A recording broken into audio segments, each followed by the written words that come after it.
આજે રાજ્યના એવા અનેક ગામ છે જે શહેરને પણ ટક્કર મારે છે, ત્યારે અનેક ગામ એવા પણ છે જે આજે પણ વિકાસથી વંચિત છે.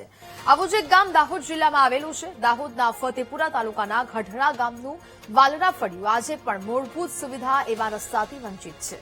આ ગામમાં વસવાટ કરતા 350 લોકો વર્ષોથી કાચા રસ્તામાં ચાલવા મજબૂર બન્યા છે. ચોમાસાની ઋતુમાં આ કાચો રસ્તો કાદવ અને કિચડમાં ફેરવાઈ જાય છે. પરિણામે વાહન વ્યવહાર ઠપ થઈ જાય છે. આ ફળિયા સુધી એમ્બ્યુલન્સ પણ પહોંચી નથી શકતી, જેને કારણે દર્દીઓને જોડીમાં નાખીને લઈ જવા પડે છે. આ અંગે સ્થાનિકોએ આરોપ લગાવ્યો છે કે વહીવટીતંત્ર, અધિકારીઓ અને ચૂંટાયેલા પ્રતિનિધિઓ સમક્ષ અનેક રજૂઆત કરાઈ છે, આમ છતાં કોઈ પ્રકારની કાર્યવાહી નથી થઈ, જેથી સ્થાનિકોએ તાત્કાલિક નવો રોડ બનાવવાની માંગ કરી છે. રજૂઆત કરીએ છીએ, 20 વર્ષથી રજૂઆત કરીએ છીએ, કોઈ સાંભળતું નથી. અમારે કોઈક ડિલિવરી વાળા ભાઈ વે કે બેન વે કે કોઈ બીમાર પડે એના માટે 3 કિલોમીટર ચાલીને જોડીમાં લઈને જવા પડે છે.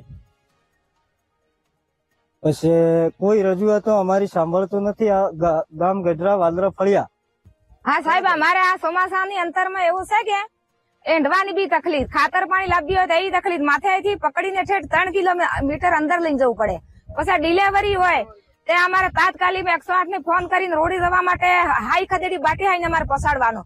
અચાનક બીમારી થઈ જાય તો ઈ પણ જોડી ખાટલા પગતર પકડવા પડે, પછી આમ જોડી બાંધવી પડે લાકડાથી, એમાં હેડવાનું. અમારે આટલી સમસ્યા તમને અમારે